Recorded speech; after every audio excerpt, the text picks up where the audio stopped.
Quem é que já não se irritou com políticos que gastam mal o dinheiro dos nossos impostos?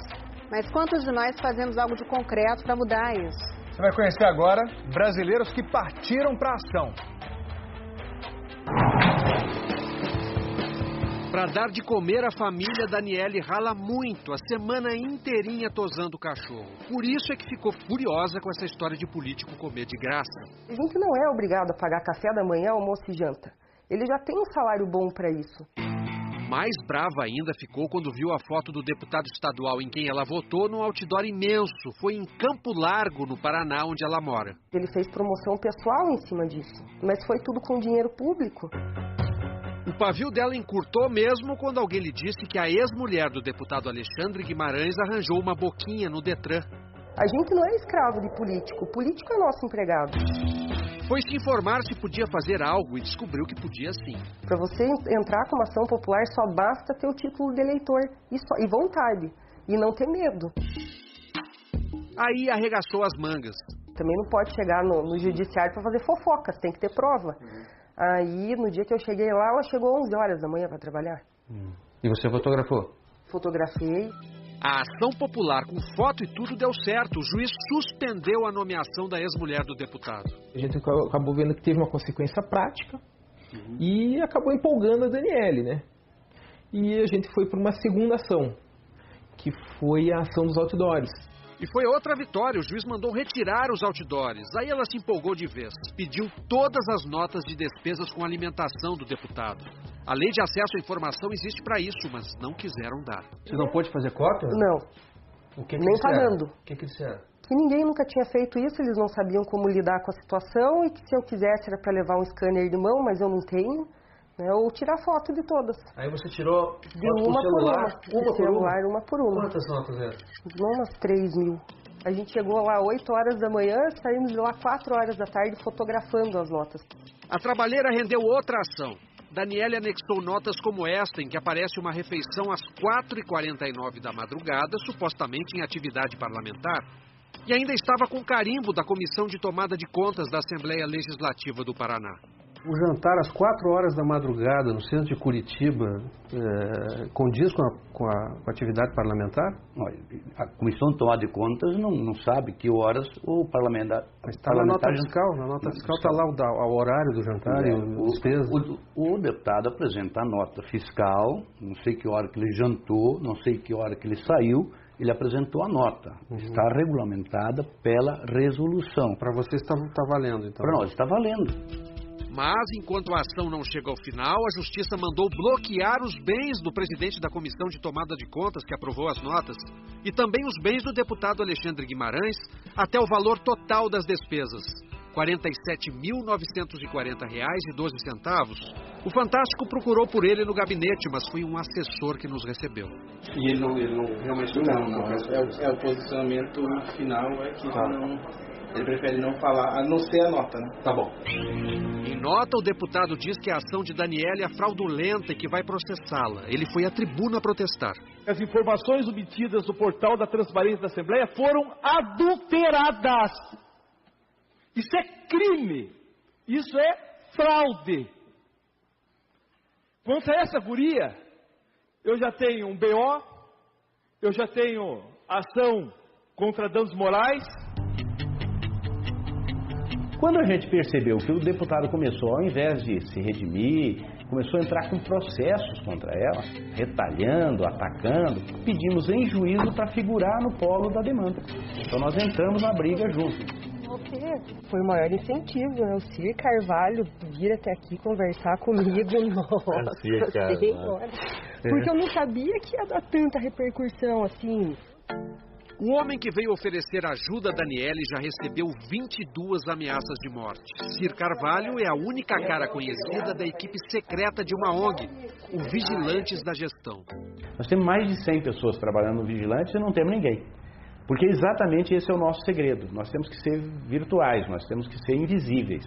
A única pessoa que aparece efetivamente e que dá a cara para a sociedade conhecer sou eu, porque por uma questão de proteção das pessoas.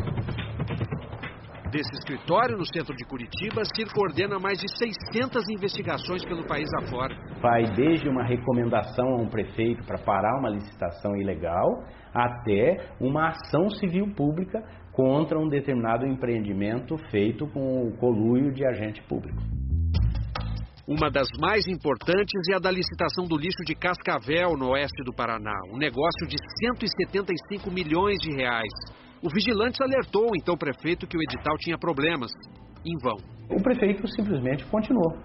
Estranhamente continuou. Então não restou outro meio para nós do que levar ao Ministério Público. Ao receber os apontamentos da ONG, o promotor do patrimônio público não teve dúvida de que se trata de um jogo de cartas marcadas. O edital era um edital direcionado que acabava favorecendo a empresa que prestava serviços para a administração naquele período. 2 ações civis públicas e uma ação criminal foram abertas e estão em andamento. O Fantástico procurou a empresa vencedora, a mesma que presta serviços há anos para a prefeitura. Queria falar com algum responsável da empresa, por favor. Não atende ninguém, não. Não tem ninguém que possa atender a gente? Não. O atual secretário estadual de Assuntos Estratégicos, Edgar Bueno, era prefeito de Cascavel quando a licitação foi feita. Ele não vê nada de errado no edital. Nenhuma das recomendações encaminhadas à prefeitura fazia sentido para o senhor? Não havia nada? Não, algumas sim, inclusive das próprias empresas. Não, eu digo a recomendação da ONG, que foi encaminhada ao senhor. O senhor não aceitou nenhuma? Nenhuma delas fazia sentido? Foi analisado, alguma coisa foi acatada. O quê? Não me lembro o quê, mas alguma coisa foi acatada. Assim que não tinha muita importância, mas também não tinha problema a trazer. O Ministério Público acho que tem importância, tanto que está movendo ações contra o município de improbidade contra integrantes do seu governo. Sim, o papel do Ministério Público é mover ação. Agora, nós temos a obrigação de ir na justiça. O juiz tem que julgar. Para o juiz julgar, ele tem que conhecer o processo. Vasculhar editais da Prefeitura de São José, na Grande Florianópolis, é a obsessão desses 2 homens. Papel higiênico estocar tanto, para que isso? Pode ser uma compra esdrúxula de 7.000 fardos de papel higiênico. Esticando e emendando um rolo no outro, dava para ir do Brasil ao Japão e ainda sobrava papel. Daria para mais de uma década do consumo da Prefeitura. Em nota, a Prefeitura de São José afirma que a licitação foi feita na gestão anterior e que um erro administrativo gerou a compra em fardos e não em rolos. Por isso, o estoque exagerado. Mas e quando um asfalto mal feito aparece diante do nariz? 800 metros de rua, o município gastou por volta de 700 mil reais e exatamente em frente à minha garagem, 6 meses depois de concluída a pavimentação, o asfalto já começou a esfarelar. Quer dizer, em frente à sua casa, em frente à sua garagem, é quase um desaforo, né? Exatamente. João Alfredo e Jaime são voluntários do Observatório Social de São José, uma ONG que pega no pé dos políticos da cidade. É claro que eles não gostam. Eu questionei pontualmente uma informação errada. Então eu fui à tribuna e fiz o questionamento. E expliquei que estava errado. O vereador chegou a cortar um pedaço de rua e levar para a tribuna da Câmara para mostrar que o asfalto era bom, mas não convenceu o observatório. A gente solicitou o memorial descritivo, o edital, especificações. Na verdade, informações que já deveriam estar no portal da transparência e infelizmente não estão. E qual a resposta? O município não nos remeteu essas informações e não disponibiliza à população. Quando é assim, um pedido de explicações é encaminhado ao Tribunal de Contas do Estado. O de Santa Catarina tem orçamento de 250 milhões de reais por ano, justamente para fiscalizar esse tipo de indício. Mas nem o procurador do Ministério Público, que trabalha dentro do tribunal, acredita na eficácia dele.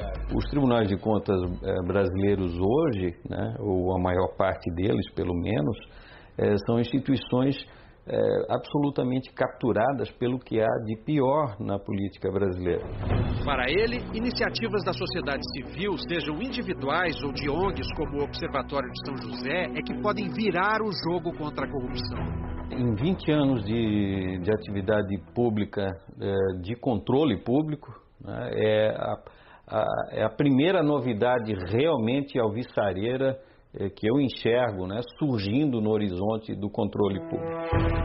Desde que foi criado, o Observatório de São José já conseguiu evitar que um bom dinheiro fosse para o ralo. No primeiro ano que o Observatório foi criado, em 2011, foram R$ 3.300 que foram economizados, né? E nesse último ano passou de R$ 10 milhões. parte do mérito dessas iniciativas é não desprezar pequenas quantias. Sendo dinheiro público, qualquer centavo deve ser rigorosamente controlado. Teoricamente, você mesmo pode fiscalizar as despesas com alimentação do seu deputado federal, por exemplo, disponíveis no portal de transparência aqui da Câmara dos Deputados. Mas tente fazer isso sozinho. Está tudo codificado, separado em links diferentes, é uma gincana para achar. A Câmara diz pra gente que eles recebem em média 1.500 reembolsos por dia. Isso para uma pessoa fazer é um trabalho inimaginável. Se uma pessoa não consegue, quem o faria? Desenvolvemos um robô para fazer esse trabalho. Isso mesmo, um robô, mas não daqueles que a gente conhece. Ele não é um robô físico, ele não tem uma sala, ele é um robô, uma tela de computador com um sistema rodando, hiper inteligente, hiper focado, então ele consegue fazer o trabalho muito rápido. O robô foi criado por um grupo de jovens que é a cara do controle social do século XXI. Alguns deles só se conhecem pela internet e botaram um nome romântico no projeto. A Operação Serenata de Amor é a nossa serenata de amor para o país. É uma inteligência artificial, ele puxa os dados da Câmara e a gente ensinou ele a analisar esses dados da Câmara. O nosso robô leu e encontrou 8 mil suspeitas em 3 milhões de notas em 1 hora. É impossível um ser humano fazer isso ao mesmo tempo. Algumas suspeitas não são necessariamente ilegais, mas por que um deputado gastaria, nas férias dele, na cidade dele, R$ 1.400 num restaurante que serve carne de bode? Eu tenho minha residência em Petrolina também, mas lá não tem quem faça comida. O senhor gastou R$ 1.400 no mês com carne de bode? Fazendo refeição lá, não é carne de bode, é almoço. Almoço, janta, que minha família mora aqui em Brasília, e quando eu chego lá em Petrolina, eu faço a refeição lá no Geraldo do Bode. O senhor não vê nada de errado? Não, se eu tenho o direito de fazer a refeição e ser reembolsado... Alguns deputados acabam dando razão ao robô dos garotos. Tem uma nota sua que eles consideraram suspeito. Eu queria que o senhor desse uma olhada, para o senhor ter uma ideia de que se trata. Eu já, inclusive, já devolvi o recurso. O que é isso aí? É R$145 com açaí? Não é com açaí não. Isso aqui, na verdade, é um restaurante. Realmente o valor era exacerbado, diferenciado, então eu resolvi fazer a devolução. Então o senhor assumiu e devolveu? Sim, fiz a devolução. Eu achei que o valor realmente estava fora do convencional e fiz a devolução, apesar, repito, não ser ilegal. O Serenata de Amor parece ter conseguido o inimaginável. A tecnologia proporcionou para as contas públicas coisas incríveis. Uma delas é fazer um deputado discutir com um robô na rede social, né? A gente criou uma conta numa rede social pro robô e ela posta lá o que ela encontra de suspeito. E ela marca o perfil do deputado. Então, os deputados que não estavam respondendo a gente pelo meio oficial, eles começaram a nos responder pela rede social. Internet, conectividade, cobrança em tempo real. Estão aí as ferramentas de controle dos novos tempos. Mas tão moderno quanto um robô é trocar a reclamação passiva pela força das ações concretas. Não basta só o sujeito gritar, eu estou sendo roubado, né? Na verdade, ele precisa reunir documentos, ele precisa constituir provas, ele precisa dar sequência àquela indignação dele.